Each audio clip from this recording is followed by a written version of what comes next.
పేర్చింది లేదు, ఇల్లు కట్టింది లేదు, అంతా కూలగొట్టుడే. ఇంకా ఘోరం ఏంటంటే ముఖ్యమంత్రి గారికి గరీబోళ్ళు ఏడుస్తుంటే, ఇల్లు కూలిపోయి ఏడుస్తుంటే ఆయనకు సాడిస్టిక్ ప్లెజర్ వస్తుందంట, పైశాచిక ఆనందం వస్తుందంట, ఆయనకు మంచిగా అనిపిస్తుందంట, సంతోషం అనిపిస్తుందంట. అనిపిస్తుంది. ఎందుకు అనిపించేది? ఎవడన్నా నాయకుడిని నీకు ఆదర్శం ఎవరయ్యా, నీకు ఇన్స్పిరేషన్ ఎవరయ్యా అంటే రాముడు అంటారు, శ్రీరాముడు నాకు ఆదర్శం అంటారు, లేదా శ్రీకృష్ణుడు నాకు ఆదర్శం అంటారు. కానీ రేవంత్ రెడ్డికి ఎవరు ఆదర్శమో తెలుసా మీకు?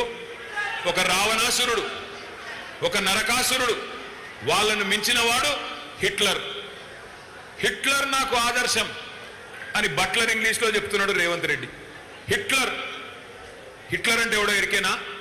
కొన్ని లక్షల మందిని చంపేసినోడు ఆయననట. ఈయనకు ఆదర్శమట, ఆయననే ఆదర్శంగా తీసుకొని పనిచేస్తాడట. ఇక దాన్ని బట్టి మనం అర్థం చేసుకోవచ్చు. యాక్చువల్గా చెప్పాలంటే ఆయన హిట్లర్ ఒకటే కాదు, ఆయనకు ఆదర్శం ఇంకొకడు కూడా ఉన్నాడు.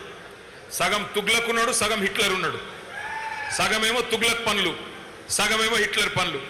తుగ్లక్ కాకపోతే నేను అడుగుతున్నా, కేసీఆర్ ప్రభుత్వం బ్రహ్మాండంగా 72 కిలోమీటర్ల మెట్రో కట్టింది. ఆ తర్వాత మొత్తం టెండర్ ప్రక్రియ పూర్తి చేసింది మెట్రోకి. రాయదుర్గం మీ శేర్లింగంపల్లి కాన్స్టిట్యున్సీ నుంచి ఎయిర్పోర్ట్ దాకా పోతూ మధ్యలో రాజేంద్ర నగర్ కాన్స్టిట్యున్సీలో కూడా 3 స్టాపులు పెట్టి ఇక్కడికి వెళ్ళి అక్కడ దాకా పట్టణం పెరుగుతున్నది, ట్రాఫిక్ పెరుగుతున్నది. మరి ఆ ట్రాఫిక్ సమస్య ఉండొద్దని చెప్పి 2023 జూన్ జూలై ప్రాంతంలో టెండర్ పూర్తి చేసి మొత్తం మెట్రో రెడీగా కొబ్బరికాయలు కొట్టి స్టార్ట్ చేసినాం. ఈయన రాగానే వచ్చి తీసుకున్న మొట్టమొదటి తుగ్లక్ నిర్ణయం మెట్రో రద్దు, ఎయిర్పోర్ట్ మెట్రో రద్దు. 2.5 ఏళ్ళు అయిపోయింది. అయిపోయినాక ఇవాళ డ్రామాలు చేస్తున్నాడు. ఎయిర్పోర్ట్ మెట్రో ఎందుకు రద్దు చేసినవరా నాయన అంటే చెప్పడు. ఇలా ఎయిర్పోర్ట్ మెట్రో కనుక కొనసాగి ఉంటే ఈ పాటికే పూర్తయిపోతుండే. 2 ఏళ్లలోనే పూర్తి కావాలని కండిషన్ పెట్టినాం. అందులో ల్యాండ్ అక్విజిషన్ కూడా లేదు, భూసేకరణ సమస్య కూడా లేదు. ఔటర్ రింగ్ రోడ్డును అంటుకొని బ్రహ్మాండంగా ఎయిర్పోర్ట్ దాకా మధ్యలో బుద్దివేలులో, నార్సింగిలో స్టాపులు పెట్టి ట్రాఫిక్ సమస్య తగ్గాలే, హైదరాబాద్ పెరగాలే అనే ఉద్దేశంతో మనం ఒక నిర్ణయం తీసుకున్నాం. ఇవాళ మీ అందరికీ నేను ఒకటే మాటిస్తా ఉన్నా, ఈయన వల్ల ఏమీ కాదు. ఇప్పుడు కొత్త డ్రామాలు ఆడుతున్నాడు. లకడికా పూల్ నుంచి పటాన్ చెరువు వరకు మెట్రో మనం ప్రతిపాదిస్తే భారతీయ జనతా పార్టీ ప్రభుత్వం వాళ్ళు ఇయ్యలే. ఎక్కడనో ఉత్తరప్రదేశ్లో చిన్న చిన్న పట్టణాలకు ఇచ్చినారు. కానీ మనకు లకడికా పూల్ నుంచి పటాన్ చెరువు వరకు 36 కిలోమీటర్లు పెడితే ఇందులో ట్రాఫిక్ లేదు, ఇందులో ఎక్కటోళ్ళు లేరు అని చెప్పి మనకు బీజేపీ సహకరించలేదు. కానీ ఇవాళ డ్రామాలు ఆడుతున్నారు రేవంత్ రెడ్డి గారు, కిషన్ రెడ్డి గారు ఇద్దరు కలిసి. ఈయనేదో అడిగినట్టు, ఆయనేదో ఇచ్చినట్టు, ఏదో ఇద్దరు కలిసి ఢిల్లీలో మళ్ళీ నాటకాలు ఆడుతూ ఉన్నారు. ఒకటి మాత్రం నేను మీకు పక్కా చెప్తా ఉన్నా, మళ్ళీ మెట్రో పట్టాలు ఎక్కాలి అంటే 2028లో కేసీఆర్ తిరిగి రావాల్సిందే. మొదటి దశ మెట్రో పూర్తి చేసింది కేసీఆర్. మీ మియాపూర్కి ఇక్కడికే వచ్చి ప్రారంభించింది కేసీఆర్. కాబట్టి రేపటి రోజున కూడా మెట్రో మళ్ళీ పట్టాలు ఎక్కాలి. హైదరాబాద్ లో మరొక 250 కిలోమీటర్ల మెట్రో రావాలి అంటే ఈ బుడ్రఖాన్తో కాదు, ఈ బుడ్రఖాన్తో కాదు. ఎందుకంటే తీస్మార్ ఖాన్ మాటలు మాట్లాడగానే సరిపోదు, పనులు కూడా అట్లా ఉండాలి. కానీ ఏదో మాటలకేమో పెద్ద పెద్ద మాటలు, చేసేది ఏమీ లేదు. అందుకే నేను అనేది ఈ తుగ్లక్ ఆలోచనలు, ఈ తుగ్లక్ పనులు చేయడం ఎట్లా ఉంటుంది అంటే, ఆ ఎల్ఎన్టీ అనే కంపెనీ మెట్రో కట్టింది. ఆ ఎల్ఎన్టీ కంపెనీ సిఎఫ్ఓను బెదిరించిండు, నువ్వు నాకు ఆ భూములు ఇస్తావా లేకపోతే నిన్ను జైల్లో పెట్టాలని అని బెదిరించిండు. బెదిరిస్తే ఆయన పారిపోయింది ఎల్ఎన్టీ వాడు. ఇవాళ ఒక ప్రైవేట్ కంపెనీ నెత్తి మీద ఉన్న 14,000 కోట్ల అప్పు మొత్తం రాష్ట్ర ప్రజల మీద రుద్దిండు రేవంత్ రెడ్డి. ఆయన తుగ్లక్ ఆలోచన విధానం వల్ల 14,000 కోట్ల అప్పు, ఎల్ఎన్టీ కట్టాల్సిన అప్పును ఇవాళ రాష్ట్ర ప్రజల మీద రుద్ది, మనందరి మీద రుద్ది ఒక తుగ్లక్ నిర్ణయం తీసుకున్నాడు రేవంత్ రెడ్డి. ఇవాళ మళ్ళీ డ్రామాలు ఆడుతూ ఉన్నాడు. అందుకే నేను అనేది 6 గ్యారంటీల్లో ఎన్ని వాస్తవమైనాయో మీకు తెలుసు. నేతి బీరకాయలో ఎంత నెయ్యి ఉంటుందో మీకు తెలుసు. మైసూరు బోండాలో ఎంత మైసూరు ఉంటుందో కూడా మీకు తెలుసు.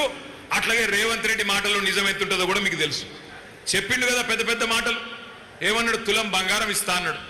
కేసీఆర్ గారు 1,00,000 రూపాయలు ఇస్తే ఒక మేనమామలాగా ఆడపిల్లల పెళ్లికి షాదీ ముబారక్ కళ్యాణ లక్ష్మి పేరు మీద అది ఎక్కడ సరిపోతుంది, నేను తులం బంగారం ఇస్తా అన్నాడు. వచ్చినాయా బంగారం? బంగారం షాపులలో బంగారం దొరకలేదా? మరి ఇవాళ ఉత్త జూటా మాటలు, దగా చేసే మాటలు తప్ప చేసిందేమీ లేదు. ఇంకొక మాట కూడా నేను మీకు విజ్ఞప్తి చేస్తా ఉన్నా.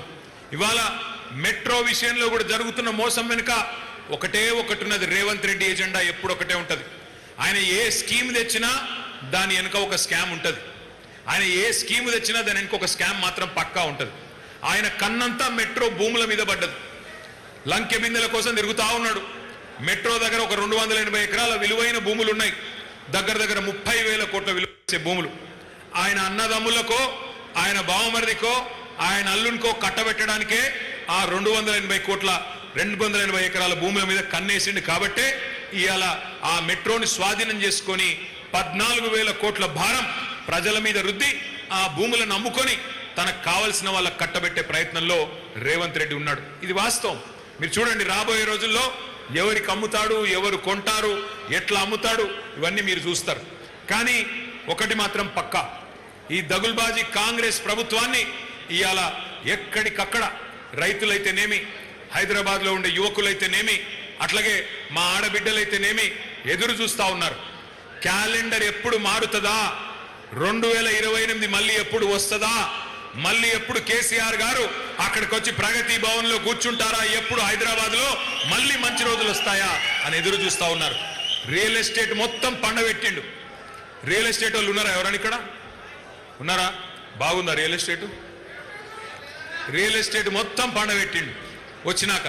ఎందుకు? అన్ని తుగులక్ నిర్ణయాలు. RR tax. ఆర్ఆర్ ట్యాక్స్ అంటే ఏంది? Rahul Revanth tax. Square feet కు 200 రూపాయలు ఇవ్వాలన్నట. పర్మిషన్ కావాలంటే పైసలు, ఓసీ కావాలంటే పైసలు, మీ ఇంటికాడ ట్రాన్స్ఫార్మర్ పెట్టాలంటే పైసలు. ఇవాళ లంచగొండితనం విచ్చలవిడిగా స్వైర విహారం చేస్తున్నది.